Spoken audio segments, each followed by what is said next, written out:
에베소서 5장 15절에서 21절입니다. 에베소서 5장 15절에서 21절입니다.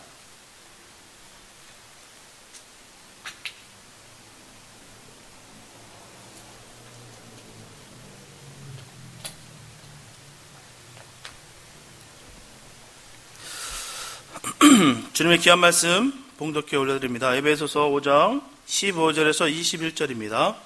그런즉 너희가 어떻게 행할 것을 자세히 주의하여 지혜 없는 자같이 말고 오직 지혜 있는 자같이 하여 세월을 아끼라. 때가 악하니라. 그러므로 어리석은 자가 되지 말고 오직 주의 뜻이 무엇인가 이해하라. 술 취하지 말라. 이는 방탕한 것이니 오직 성령의 충만을 받으라. 시와 찬미와 신령한 노래들로 서로 화답하며 너희의 마음으로 주께 노래하며 찬송하며 범사의 우리 주 예수 그리스도의 이름으로 항상 아버지 하나님께 감사하며 그리스도를 경외함으로 피차 복종하라. 아멘. 사람은 이 땅에 살아가는 동안에 끊임없이 선택의 기로에 놓이게 됩니다. 그리고 무엇을 선택하느냐에 따라서 그 선택의 대가를 반드시 지불해야 된다는 것입니다. 그렇기 때문에 모든 사람은 이런 선택의 상황에서 늘 지혜로운 사람이 되고 싶어 합니다. 그래서 세상에는 지식이 넘쳐나지만 우리는 늘 진정한 지혜에 목말라 한다는 것입니다. 분명하게 지혜는 지식과 구별됩니다. 그래서 아무리 똑똑한 사람일지라도 지혜가 없어서 한순간에 무너지는 것을 우리는 주위에서 너무 많이 발견하게 됩니다. 그렇기 때문에 저와 여러분들은 반드시 주님 안에서의 온전한 지혜를 간구해야 될 줄 믿습니다. 그렇다면 우리는 어떻게 지혜를 구해야 되겠습니까? 그것은 바로 성경이에요. 성경은 주님이 주신 빛 대신 말씀이십니다. 그냥 글이 아니에요. 책이 아니에요. 하나님의 말씀이에요. 성경은 이 세상을 살아갈 때 기준이 되는 말씀으로 우리에게 주신 것입니다. 그러기에 우리는 이 성경을 늘 묵상하며 행하며 살아야 되는 것입니다. 성경은 온갖 불확실한 세상 속에서 성도를 가장 현명한 길로 인도하는 지침서예요. 그리고 삶의 문제들마다 어떻게 해야 하나님이 예비하신 풍성한 은혜를 누릴 수 있는지에 대해서 증거하고 있음을 우리는 잊지 말아야 될 줄 믿습니다. 잠언서 9장 10절 말씀 보게 되면 여호와를 경외하는 것이 지혜의 근본이요 거룩한 자를 아는 것이 명철이니라 라고 말씀하고 있습니다. 이처럼 성경은 여호와를 경외하는 것이 지혜의 근본이다 라고 분명히 증거하고 있어요. 지혜를 가지려면 바로 여호와를 경외해야 되는 것이죠.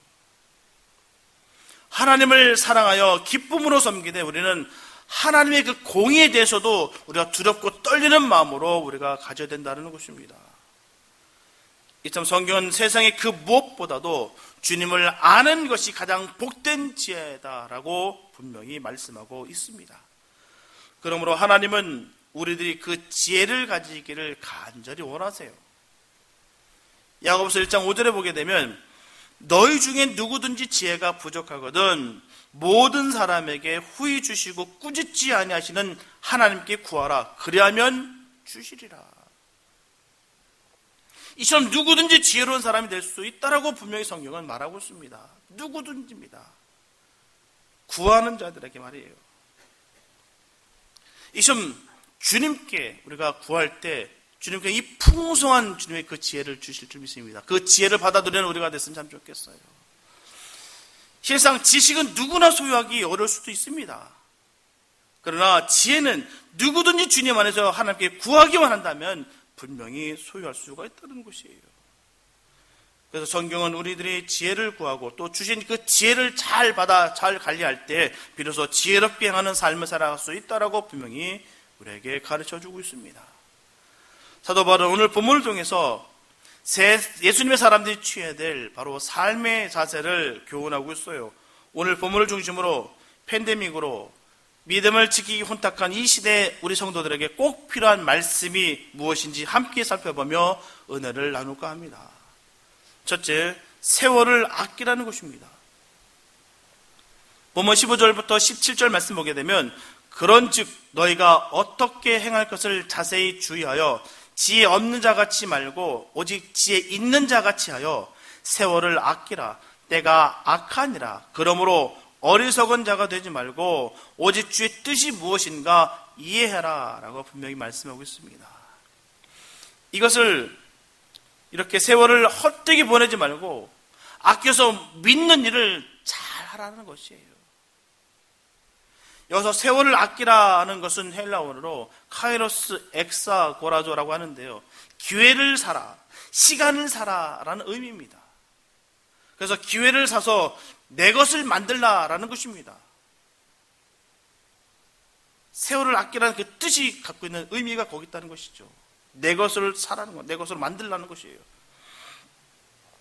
그러므로 시간을 헛되이 보내지 말고 가치 있게 사용하라는 것입니다. 분명하게 하나님께서는 인간에게 물질과 아울러 시간을 선물로 주셔서 사용하도록 하셨습니다. 그렇기 때문에 물질이 본래 내 것이 아니듯 시간 또한 마찬가지예요. 내 것이 아닙니다. 시간은 하나님께서 우리에게 임시로 맡겨주신 바로 선물이에요. 그럼 우리에게 선물로 주신 이 세월을 아껴야 될 이유가 과연 무엇이겠습니까? 왜 우리에게 주셨는데 굳이 우리가 아끼면서까지 눈치 보면서까지 우리가 이렇게 사용해야 되겠습니까? 왜냐하면 하나님이 주신 세월의 목적은 그것을 잘 활용하여서 하나님께 영광을 돌려야 되기 때문입니다. 분명하게 저와 여러분들은 하나님으로부터 이 시간이란 이 선물을 받은 청직이에요. 그러므로 우리가 기억해야 될 것은 내가 세상에 살 동안 시간을 얼마나 받았으며 그것을 어떻게 사용했는지 시간이 주인 대신 그 하나님 앞에서 반드시 회개할 때가, 반드시 계산할 때가 분명히 있다는 것입니다. 누구에게도 물으실 거란 말이죠. 과연 그 시간을 어떻게 보냈는지 대해서 분명히 물으신다는 것입니다. 따라서 우리는 시간을 어떻게 쓸 것인가를 항상 생각하며 써야 될 점이 있습니다. 또 우리가 기억해야 될 것은 우리의 시간은 제한받았다는 것이에요. 영원한 것이 아닙니다. 제한적인 것입니다. 그 제한은 그 사람들마다 각각 다르며 그 제한을 아는 사람은 아무도 없습니다. 알면 얼마나 좋겠어요. 아무도 모릅니다. 젊다고 해서요, 나이가 들어서요, 아니요. 각각 다르다라는 것입니다. 그래서 사람은 시간 속에서 태어나서 살다가 시간과 더불어 죽습니다. 이런 삶의 흐름을 모르는 사람은 아마 없을 거예요. 모든 사람은 내가 철에 들게 되면 다 아는 내용입니다. 인간은 한 번 태어났다 또한 생명을 거둬가신다는 것, 다 주님 은혜 가운데 이루어진다는 것을 알 겁니다. 인간이 영원히 살 수 없다는 것은 특별한 지혜가 없어도 잘 아는 얘기예요. 하지만 오늘 본문에서 지혜 있는 자가 되어서 세월을 아끼라고 하시는 것은 많은 사람들이 무지하여서 시간을 함부로 흘려보낼 때가 많다는 것을 분명히 전하고 있는 것입니다. 다 아는데도 불구하고, 다 그 뜻을 아는데도 불구하고 사람들은 무지하여서 그렇게 세월을 보낸다라고 분명히 성경은 지적하고 있습니다. 우리가 볼 때 길을 가면서 돈을 뿌리고 다니는 사람이 누가 있겠습니까? 아마 돈을 그냥 땅바닥에 던지면서 다니는 사람들은 아마 어리석은 사람일 거예요. 이성적인 판단이 있는 사람일수록 어떻게 그렇게 할 수가 있겠습니까? 돈을 움켜쥐면 움켜쥐지 어떻게 바닥에 던지면서 다닐 수가 있겠습니까? 또한 길을 가다가 귀중품을 그냥 버리고 가는 사람이 어디 있겠습니까? 없어질까봐, 누가 훔쳐갈까봐 꼭꼭 쥐고 있는 게, 감춰놓는 게 귀중품들인데요. 그것을 땅바닥에 버리는 사람이 누가 있겠어요? 하지만 시간을 낭비하는 사람은 돈이나 귀중품을 버리고 가는 사람들보다도 더욱더 어리석다라는 것입니다. 돈은 다시 벌 수 있습니다. 귀중품은 다시 살 수가 있어요. 비록 어렵다 할지라도 불가능한 일은 아닙니다. 다시 살 수 있고 버릴 수가 있어요. 그러나 지나간 세월은 다시 돌이킬 수가 없다는 것입니다. 한 번 지나간 시간은 결코 돌이킬 수가 없어요. 한 번 지나간 세월은 영원히 다시 돌아오지 않습니다. 이 진리를 알고 새기는 저와 여러분 되시길 바랍니다. 그러면 시간을 생명처럼 귀히 여기고 아껴서 헛되이 낭비 말아야 될 줄 믿습니다. 남은 때가 점점 단축되고 있기 때문이에요. 계속해서 줄어들고 있습니다. 예금 통장에 딱 집어넣고 우리가 그냥 이자가 따박따박 올라가는 걸 바라보는 것이 아니라 그냥 우수수수수 계속 떨어지고 있다는 사실입니다. 내가 알게 모르게 말이에요. 안다고 하면서도 우리가 모를 때가 얼마나 많은지 몰라요. 그냥 쓱 지나가 버리는 경우가 얼마나 많은지 모릅니다. 우리 2020년 어떻습니까, 여러분? 2022년 어떻습니까? 너무 잔인하지 않습니까? 저는 가끔씩 생각해요. 2020년 참 잔인한 한 해다. 야, 어떻게 이렇게 잔인할 수가 있을까? 이렇게 생각이 들 때가 참 많습니다. 이 코로나로 인해서 이 전 세계가 마비가 됐어요. 고난을 당하고 있습니다. 이 동네뿐만 아니라 내 개인적인 것이 아니라 온 세상이 다 이 코로나 바이러스로 인해서 모든 것이 다 스탑됐어요. 마비가 돼버렸습니다. 이 코로나를 통해서 비껴날 사람이 없다는 거예요. 더 특별히 지금 미국 대통령 부부가 이 코로나 바이러스 걸렸어요. 세상 세계의 최고의 나라, 최고의 강력한 나라, 국가의 원수의 부부가 걸렸습니다. 아마 경호팀들은 아마 세계 최고의 수준일 거예요. 그 경호팀도 이 코로나는 막지 못했다는 것입니다. 자, 너무너무 잔인합니다. 혹자는 그런 말도 하세요. 2020년 내년에도 다시 한번 하자. 1년 도둑 맞은 기분이다라고 얘기하시면서 내년에 다시 한번 2021년이 아니라 2020년 다시 한번 했으면 좋겠다라고 얘기들 합니다. 이 사태로 인해 시간은 계속 흘렀는데도 불구하고 아무것도 한 것이 없어요. 되돌아보면 지금 이제 10월 달입니다. 이제 달력도 몇 장 안 남았어요. 참 빠른 그 시간 속에서 아무것도 할 것이 없는 상황 속에서 흐름은 정말 사람을 비참하게 만듭니다. 모든 활동이 정지됐고 사라져버렸어요.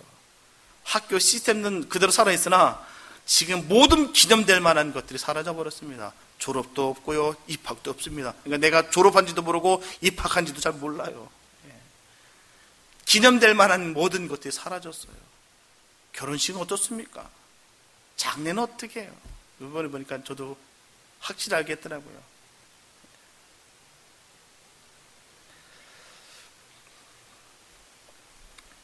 그래도 시간은 심차게 달려가고 있습니다. 우리가 규제당하고 있고 내가 빼앗긴 것 같으나 어쨌든 간에 시간은 심차게 달려가고 있습니다. 시편 90편 10절 말씀 보게 되면 우리의 연수가 70이요 강건하면 80이라 그 연수의 자랑은 수고와 슬픔뿐이요 신속기간이 우리가 날아가나이다. 막 날아간답니다. 시간이. 하루에 우리가 몇 시간입니까? 24시간이에요. 1년은요 8760시간입니다. 10년이면요 약 88,000시간입니다. 그리고 100년이라면은 88만 시간 정도가 되는 것이에요. 보통 우리가 80세를 산다고 한다면 70만 시간을 정도로 우리가 산다는 것입니다. 시간이 너무나 무섭게 흘러가고 있어요. 많은 것 같으나 그 시간의 정도가 계속해서 줄어들고 있는 것이에요. 우리가 예금 통장에 딱 넣는 게 아닙니다. 계속 쭉쭉쭉쭉쭉 떨어지고 있는 것이에요. 그래서 성경은 인생을 전하기를 그림자 같다라고 얘기하고요. 안개와 같다라고 얘기하고요. 혹은 베어놓은 풀과 같다라고 얘기합니다. 고린도전서 29절에서 고린도전서 7장 29절에서 31절 말씀 보게 되면 형제들아 내가 이 말을 하노니 때가 단축하여진 고로 이후부터 안에 있는 자들은 없는 자 같이 하며 우는 자들은 울지 않는 자 같이 하며 기쁜 자들은 기쁘지 않는 자 같이 하며 매매하는 자들은 없는 자 같이 하며 세상 물건을 쓰는 자들은 다 쓰지 못하는 자 같이 하라. 이 세상의 형적은 지나감이니라. 세상은 사람을 절대로 기다려주지 않는다라고 분명히 전하고 있어요. 결코 기다려주지 않습니다. 흘러가게 돼 있어요. 이는 사람이 흐르는 세월을 한탄하며 살 것이 아니라 적극적으로 시간과 투쟁하면서 세월을 헛되게 보내지 말아야 한다는 것을 분명히 우리에게 전하고 있습니다. 그러므로 우리가 세월을 아끼려면 오늘을 바로 살아야 되는 것이에요. 주의 뜻을 분별해서 하나님 뜻대로 바로 살아가는 것이 바로 아끼는 것입니다. 세월을 아끼는 것이 다른 거 아니에요. 내가 1분 1초를 다 쪼개서 내가 움직이고 워킹한다고 해서 내가 아끼는 것이 아닙니다. 워킹홀릭들이 얼마나 많은데요. 그 사람들이 아껴 쓴다고 우리는 전할 수 없습니다. 바로 정말 세월을 아끼는 것은 하나님의 뜻에 따라 우리에 맞춰서 살아가는 것이 가장 아끼는 것입니다. 주님의 뜻대로 살라는 것이에요. 모든 주님의 일에 부지런하여서 열심히 살아야 된다는 것입니다. 로마서 12장 11절에서 분명히 전하고 있듯이 부지런하여 게으르지 말고 열심을 품고 주를 섬기라 분명히 말씀하고 있어요. 어떻게 해요? 어떻게 섬기라고요? 대충 시간이 될 때마다 되는 대로 바로 부지런하여 게으르지 말고 열심을 품고 주를 섬기라 분명히 전하고 있습니다. 이게 정말 아끼는 거예요. 세월을 아끼는 게 이게 바로 아낀다라는 것입니다. 우리 주님께서 카운트하실 시간은 이걸 말하는 거예요. 내가 이것도 했고 저것도 했고 많은 것을 했다라고 전하는 것이 아니라 그 주님의 일 가운데 정말 열심을 품고 부지런하여서 게으르지 않고 최선을 다한 그 시간을 주님은 카운트하신다는 것입니다. 분명하게 인생이 빨리 지나간다는 사실은 사람으로 하여금 두려움을 가지게 해요. 그 이유는 왜겠습니까? 죽음 후의 세계를 이해하지 못하기 때문이에요. 그래서 어떤 학자는 전하고 있습니다. 사람들이 왜 종교를 만드느냐? 그 종교를 만드는 그 이유가 바로 죽음의 두려움 때문에 만들었다라고 혹자는 전합니다. 그러나 기독교는 이런 점에서 타 종교와 명확한 구분이 있어요. 다릅니다. 기독교는 죽음을 두려워하지 않습니다. 그것은 죽음을 다른 종교들처럼 끝이나 종말이나 혹은 허브로 보지 않기 때문에요.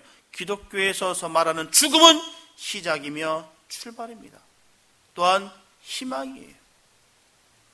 그래서 저와 여러분들은 지금 이 순간을 후회 않도록 바로 살아야 될 줄 믿습니다. 왜냐하면 현재가 영혼을 판가름하기 때문이에요. 현재 믿느냐 믿지 않느냐에 따라서 구원과 멸망이 결정되고요. 얼마나 잘 믿고 자기를 잘 만들고 믿음을 성숙되고 영적으로 자랐느냐에 따라서 영원한 영광과 상급과 멸류관이 결정되기 때문입니다. 고린도후서 6장 2절에 보게 되면 보라 지금은 은혜 받을 만한 때요. 보라 지금은 구원의 날이로다. 그러면 오늘이 중요하고요. 지금이 중요합니다.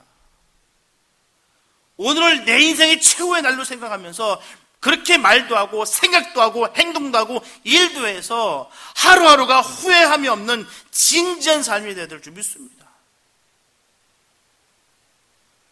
팬데믹이요. 이걸로 인해서 우리가 늘어지면 안 돼요. 느슨해지면 안 됩니다. 믿음이 여기서 타이트하게 좋아야 되는 것이에요. 내가 사회적 거리는 멀어지더라도 하나님의 관계에 더욱더 가까워질 수 있는 그런 역사가 있게 되시기 바랍니다. 팬데믹이 문제가 아니에요. 코로나가 문제가 아닙니다. 지금 내가 어떻게 사느냐가 굉장히 중요하다는 것이에요. 이게 지금 뉴 노멀 이 시대가 두려운 게 뭐냐면 예전에는 아니라고 죄라고 여겼던 것이 이제는 아니다라고 여기는 사람들이 많아진다는 것이에요. 오죽하면 주님께서 말씀하시기를 마지막 때를 바라보시면서 믿음의 사람을 볼 수 있겠느냐라고 한탄하셨던 그 한탄이 우리의 가슴을 찢어놓습니다. 그런 시대가 도래됐어요.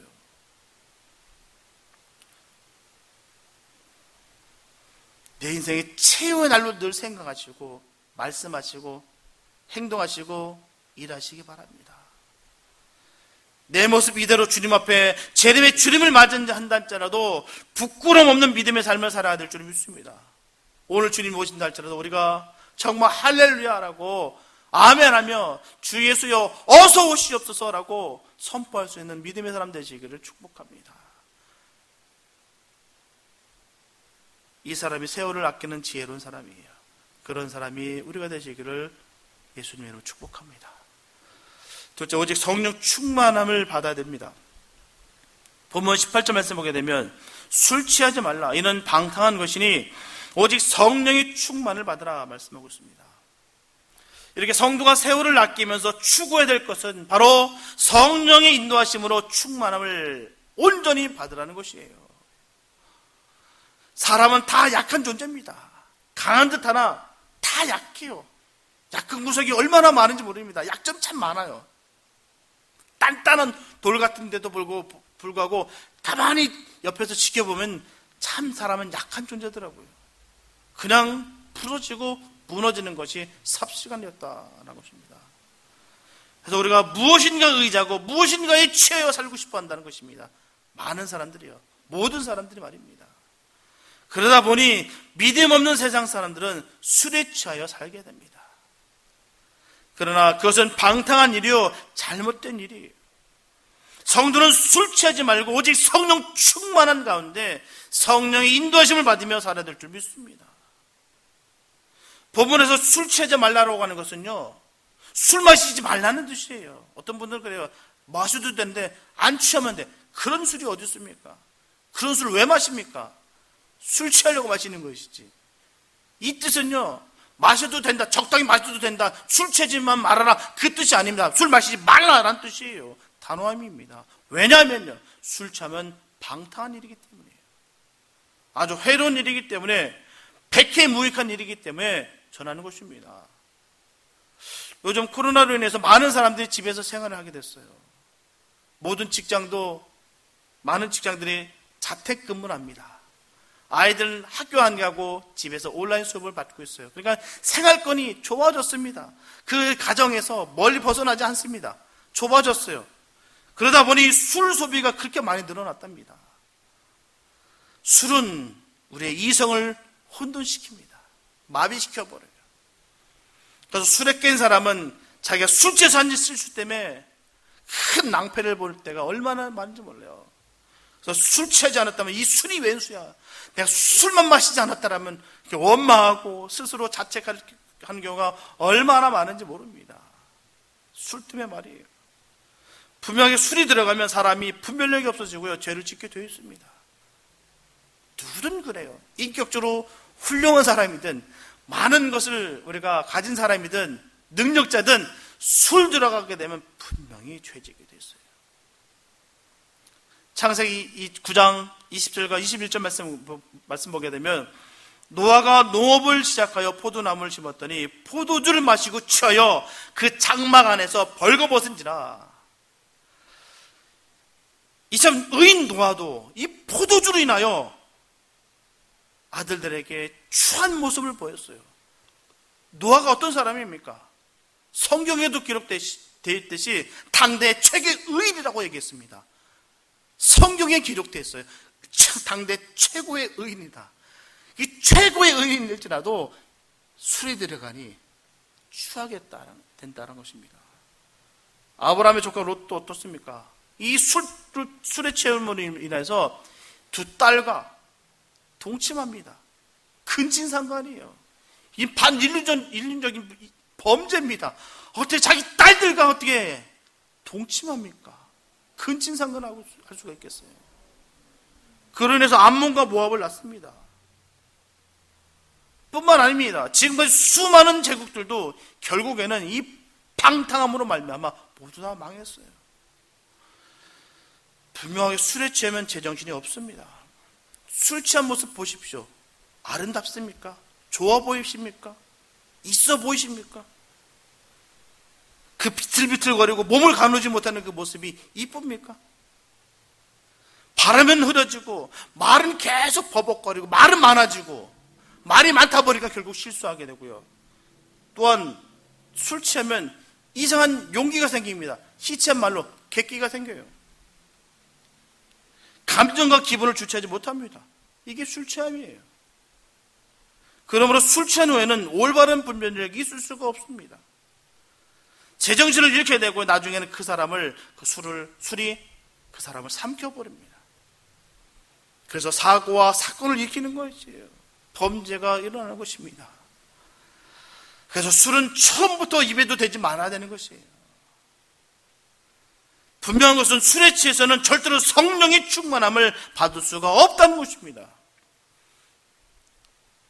술에 취하는 순간 우리는 성령의 지배를 상실하는 것이에요. 우리는 성령에 취해야 되는 것이지 알코올에 취하면 큰일 납니다. 성령이 취하는 것이 아니라 알코올에 취하게 되면 바로 악한 영의 지배를 받는 것이에요. 분명히 성령이 취해야 될 줄 믿습니다. 다시 말하면 오직 성령 충만해야 될 줄 믿습니다. 요한복음 16장 13절 말씀 보게 되면 진리의 성령이 오시면 그가 너희를 모든 진리 가운데로 인도하시느니 그가 자의로 말하지 않고 오직 듣는 것을 말하시며 장래 일을 너에게 알리시리라. 그러면 성령 인도를 받는 자는 하나님의 말씀의 인도를 받는 자예요. 주님의 뜻에 따라 살아가는 것입니다. 우리는 그 주님의 인도하심 따라 주님만 의지하며 그렇게 살아가는 것이에요. 성령 충만함을 받아서 우리가 무장되어야 될 줄 믿습니다. 우리가 속으면 안 돼요. 주님의 은혜 가운데 늘 성령 충만함을 받아서 주님의 인도하심만 따라서 우리가 달려가는 복된 우리가 됐으면 참 좋겠습니다. 세상이 점점 혼탁스럽게 됐어요. 진리가 무엇인지 비진리가 진리처럼 포장되는 이런 세대에 우리가 지금 살아가고 있습니다. 이 팬데믹이 우리 세대에 만날 줄 누가 알았겠습니까? 아마 지금까지 금세기의 최고인 것 같아요. 이런 일이 어디 있습니까? 나이 어린 사람이든 나이가 많으신 분들이든 아마 이런 일들 지금 살아계신 모든 분들에게 있어서는 이런 일을 처음 겪을 수 있을 거예요. 정말 끔찍한 시대를 우리가 살아가고 있습니다. 세상이 지금 비틀거리고 있어요. 세상의 것에 취해서 비틀비틀거리고 있습니다. 그런데 우리도 만약에 성령 충만함을 받지 않는다면 세상에 흔들리는 것은 우리도 비틀비틀 그렇게 취해서 살아갈 수밖에 없다는 것입니다. 성령 충만하시기 바랍니다. 성령을 받으시기 바랍니다. 온전히 성령님의 지배를 받으시고 살아가시기 바랍니다. 아니면 우리가 살 수가 없어요. 오직 성령 충만은 하나님의 명령이에요. 성령의 충만이 없이는 하나님의 뜻대로 사는 삶이 불가능합니다. 살아갈 수가 없다는 것입니다. 성령의 충만함이 있을 때 우리는 비로소 주님의 뜻을 이룰 수가 있습니다. 저와 여러분들은 성령 충만하여서 주님의 뜻을 이루어드리는 복된 삶이 되시기를 예수님의 이름으로 축복합니다. 셋째, 찬송하며 감사하라는 것이에요. 구원받은 성도는 항상 기뻐하며 즐거운 찬송을 부르며 감사하는 생활을 해야 될 줄 믿습니다. 이게 바로 구원받은 성도의 모습이에요. 찬송은 하나님을 향한 성도의 신앙 고백이 됩니다. 또한 감사의 표현이에요. 찬양은 아무나 할 수 있는 것이 아닙니다. 우리들은 모든 죄를 사함받은 은혜를 생각하면서 감사 찬송으로 하나님께 영광을 돌려야 될 줄 믿습니다. 에베소서 1장 6절 말씀 보게 되면 이는 그의 사랑하시는 자 안에서 우리에게 거저 주시는 바 그의 은혜의 영광을 찬미하게 하려는 것이라. 본문 19절 말씀에서도 보게 되면 시와 찬미와 신령한 노래들로 서로 화답하며 너의 마음으로 주께 노래하며 찬송하며 라고 말씀하고 있어요. 세상이 악하면 악할수록 시와 찬미와 신령한 노래로 하나님을 찬양해야 될 줄 믿습니다. 하나님께서 우리의 삶 속에 주신 은혜를 혼자 조용히 찬양하기도 하고요. 서로 화답하면서 성도들이 함께 하나님을 찬양하자며 하나님을 찬송해야 되는 것입니다. 날마다 마음으로 하나님께 찬송할 때 성령 충만함을 받게 됩니다. 본문 20절 말씀 보게 되면 범사의 우리 주 예수 그리스도의 이름으로 항상 아버지 하나님께 감사하며 라고 말씀하고 있어요. 오늘 우리 이 시대는 감사하는 마음이 점점 없어지고 있습니다. 감사가 점점 상실되는 시대를 살아가고 있어요. 원망과 불평과 슬픔이 점점 차오르는 세대를 우리가 살아가고 있습니다. 우리는 좋은 일이든 나쁜 일이든 건강할 때든지 건강을 잃었든지 성공했든 실패했든지 기쁘든지 슬프든지 범사에 하나님께 감사해야 될 줄 믿습니다. 그게 범사에 감사하는 거예요. 상황에 따라서 우리가 감사할 수도 있고 안 할 수 있는 것이 아니라 늘 감사하는 것이 바로 범사에 감사하는 것입니다. 이렇게 범사에 감사하는 삶을 살 때 성령을 충만하게 받는 것입니다. 반면에 범사에 감사하지 못한다면 악한 영이 충만하게 되어 있어요. 틀림없습니다. 미움, 다툼, 시기, 질투가 가득하면서 성령의 임재를 기다리는 것은 잘못된 것이에요. 스스로 속는 것입니다. 내가 지금 불만이 가득하고 미움, 질투가 가득한데도 불구하고 내가 성령의 감동으로 얼마 내가 취해 있다. 아닙니다. 스스로 속는 것이에요. 악한 영이 성령으로 속이고 있다는 것입니다. 범사에 감사해야 성령 충만할 수 있는 것이에요. 내 안에 주님이 꽉 차 계시는데 그 안에 미움이 어디 있겠으며 시기 질투가 어디 있겠습니까? 우리가 내 안에 무엇이 들어있는 것을 늘 점검하는 우리가 됐으면 참 좋겠어요. 내 마음에 정말 내 심령 깊은 곳에 감사가 있는지, 내가 상황에 따라서 내가 감사할 수도 있고 내가 형편에 따라서 내가 바뀔 수 있다라고 하면 그건 감사가 아닙니다. 진정한 감사는 그리 아니하실지라도 내가 기뻐할 수 있는 것, 그게 감사입니다.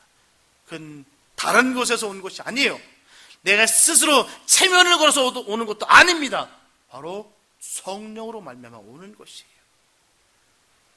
내가 성령 충만하면 바로 거기 있는 것입니다. 내 안에 계속 누군가 미워지고 있고 내가 누군가 계속 싫어지고 있고 시기가 나고 질투가 계속해서 난다고 하면 회개하시기 바랍니다. 성령 역사 아니에요. 성령의 역사는 그 모든 것을 다 튕겨버립니다. 본문 21절 말씀 보게 되면 그리스도를 경외함으로 피차 복종하라 라고 말씀하고 있어요. 사람이 성령으로 충만하게 되면 나타나는 특징이 뭡니까? 그것은 한 사람 한 사람을 귀하게 보는 것이에요. 특히 성도들을 존귀하게 보게 됩니다. 왜겠습니까? 왜 성도들을 존귀하게 보게 됩니까? 왜냐하면 주님께서 십자가의 보혈로 구속하신 사람들이기 때문이에요. 그래서 존귀하게 보이는 것입니다. 성도들에 대해서 말입니다. 주님이 사랑하시는 사람이기 때문이에요. 주님이 사랑하는 사람을 내가 감히 어떻게 그 사람을 미워할 수 있으며 내가 정죄할 수가 있겠습니까? 주님께서 피값으로 사신 그 보배라는 그 영혼을 내가 감히 어떻게 그 영혼을 정죄할 수가 있겠습니까? 그래서 성령이 충만한 사람은 성도들을 귀하고 소중하게 여깁니다. 성도는 서로에게 아름다운 사람들을, 귀한 사람들을, 주님이 사랑하는 사람들을 서로 알아보고 귀하게 여긴다는 것이에요. 피값으로 사신, 다른 것이 아닌 주님의 피값으로 사신, 값을 지불하고 사신 그 영혼을 알기에 우리가 존귀히 여기는 것이에요. 이렇게 성령 충만한 사람은 서로를 인정하고 붙들어주고 세워줍니다. 그리고 서로가 서로에게 복종하는 삶을 사는 것이에요. 모두가 주님께 복종하면서 성도 간에 서로 복종해야 될 줄 믿습니다. 내 마음에 저 사람이 나한테 복종하기 바란다는 것은 잘못되는 거예요. 서로가 서로를 섬기는 것입니다. 이렇게 그리스도를 경외함으로 말미암아 서로가 서로에게 복종하는 삶을 살 때 우리 하나님께서 너무나 기뻐하신다는 것이에요. 하나님 아버지가 그 자녀들이 서로 화목하고 하나 되고 사랑할 때 그 모습을 가장 기뻐하는 모습 아니겠습니까? 우리 자식들을 바라볼 때 안 그렇겠어요? 매일매일 집구석들 안이 맨날 쌈박질하고 서로서 으르렁거릴 때 그 집이 온전한 집이 아닐 뿐만 아니라 그 집을 들어가고 싶은 마음이 생기겠습니까? 주님도 마찬가지예요. 주님의 자녀들이 하나 되고 서로 사랑하고 섬길 때 가장 기뻐하는 것입니다. 주님이 원하신 바가 거기 있는 것이에요. 피차 복종하는 심령 속에 기쁨을 주시고 평안을 주시고 성령의 놀라운 역사가 나타나도 성령이 충만한 사람이 될 줄로 믿습니다. 주님이 역사하시면 그렇게 되는 것이에요. 늘 점검하시기 바랍니다. 내가 어떤 삶을 살아가고 있는지, 내가 성경 지식은 점점 올라가고 있고, 내가 기도의 능력은 점점 있는 것 같고, 신앙의 경력은 점점 쌓아지는 것 같은데, 아직도 내 마음속에 아직도 누군가 미워지고 누군가가 싫어진 마음이 있다고 한다면 다시 점검하시기 바랍니다. 그거는 우리 주님이 가장 슬퍼하는 일이에요. 우리를 피값으로 사신 그 주님, 그 영혼을 왜 사랑하시겠습니까? 그리고 나를 왜 사랑하시겠어요? 공을 들였기 때문에 사랑하는 거예요. 아들을 주시기까지 공을 들였기 때문에, 그래서 존귀하게 여기시는 것입니다. 저와 여러분들이 존귀할 수 있는 이유는 단 한 가지, 그겁니다. 주님이 우리를 위해서 공을 들이셨다. 아들을 주시기까지 우리를 사랑하시고 공 들였다. 이 모든 주님의 사랑을 기억해낼 수 있는 우리가 됐으면 참 좋겠습니다. 내 기분 따라, 내 감정에 따라서 내가 신앙생활하는 것이 아니라 철저하게 주님의 마음으로, 주님의 시선으로, 주님의 생각으로 살아갈 수 있는 우리가 됐으면 참 좋겠습니다. 우리가 영적인 것이 무엇인지 분명히 구별할 수 있는 우리가 복된 역사가 있게 되시기 바랍니다. 영적인 것은 다른 거 아닙니다. 주님의 마음을 아는 것, 주님의 생각을 읽어내는 것, 이게 영적인 것이에요. 내 감정에 의해서, 내 생각에 따라 움직이는 것이 아니라 주님을 의지하며 주님 기뻐하는 일들을 이뤄내는 것, 이게 바로 주님께서 가장 기뻐하시고 바라시며 영적인 사람들의 모습일 줄 믿습니다. 사랑하는 여러분, 잠언서 14장 16절 말씀 보게 되면, 지혜로운 자는 두려워하여 악을 떠나나 어리석은 자는 방자하여 스스로 믿느니라. 어리석은 자는 스스로 믿고 방자하게 살아갑니다. 자기를 믿는 거예요. 나를 믿는 것입니다. 그것만큼 어리석은 것이 없어요. 자신을 믿을 수 있습니까? 내가 믿을 만한 인간들입니까? 우리 스스로 돌아봤을 때 말이에요. 그렇게 하겠다고 약속한 것이 철떡같이 지키겠다라고 세운 나였지만 금세 무너지고 깨지고 부서지는 게 우리들의 모습인데, 그걸 믿는다는 것입니다. 그게 바로 방자하는 것이고, 그게 바로 어리석다라고 분명히 성경을 전하고 있습니다. 그러나 지혜로운 자는 두려워만 삽니다. 두려워하면서. 그래서 악에서 떠난 삶을 산다는 것이요. 악이 얼마나 두려운지, 얼마나 끈적끈적하고, 죄가 달려붙으면 이토록 키기 위해서 얼마나 힘든지 알기 때문에, 우린 그 악에 대해서 우리가 늘 생각하면서 살아가야 될 줄 믿습니다. 악을 떠난 삶을 살아야 되는 것이에요. 베드로전서 4장 7절에서도 만번의 마지막이 가까웠으니 그러므로 너희는 정신을 차리고 근신하여 기도하라. 때가 가까웠습니다. 제가 선포하지 않다 할지라도 다 아실 거예요. 느껴지는 바가 크실 것입니다. 왜 이렇게 산불이 많이 납니까? 계속해서 산불이 끊어지지가 않고 있어요. 대기질 오염이 계속해서 나빠지고 있습니다. 곳곳에서 지진이 나고요. 나라다 저기서 으르렁거리고요. 지금 이 모든 돌아가는 그 정세가 심상치가 않은 모습 속에 있다는 것입니다. 많은 분들이 아는 바예요. 많은 사람들이 저한테 얘기합니다. 주님 오실 날이 얼마 안 남은 것 같다고. 그렇게 아시면 그렇게 사시기 바랍니다. 주님 오실 얼마 안 남았지 않은 걸로 아시고 그렇게 믿고 사시기 바랍니다. 늘 준비된 삶을 살아가시는 것이에요. 늘 주님이 오실 날을 생각하시면서 마지막 때가 갈 것으로 우리는 정신을 차리고 기도하며 사는 삶, 이것이 바로 지혜롭게 사는 삶일 줄 믿습니다. 세상이 날이 갈수록 어둡고 힘이 들어가고 있어요. 불투명한 미래의 불안으로 우리의 삶이 위협받고 있습니다. 이럴 때일수록 때를 바로 깨닫고 지나가는 때를 놓치지 않냐고 하나님 앞에 온전히 서기 위해서 준비를 잘하는 지혜가 있게 되시기를 바랍니다. 세월을 아껴서 하루하루를 최선을 다해서 열심히 사시고 세상의 것을 취하지 말고 오직 성령 충만함으로 생활하며 항상 찬송하며 감사하며 피차 복종하는 생활로 하나님께 영광을 돌리는 예수님의 사람들이 다 되시기를 바랍니다. 그러면 우리 모두는 자신의 환경과 문제에만 집착하지 마시고 순간순간마다 성령님을 의지하고 그분의 뜻에 자신을 내어드리는 순종을 통하여 성령으로 충만한 삶을 살아갈 수 있게 되시기를 예수님의 이름으로 축원합니다. 기도합니다. 하나님 감사합니다. 아버지, 때가 갖고 왔다라고 이구동성으로 말하고 있습니다. 그러나 이 부족한 종의 눈에 봤을 때는 아직도 준비가 되지 않은 사람들이 얼마나 많이 보이는지 모르겠습니다.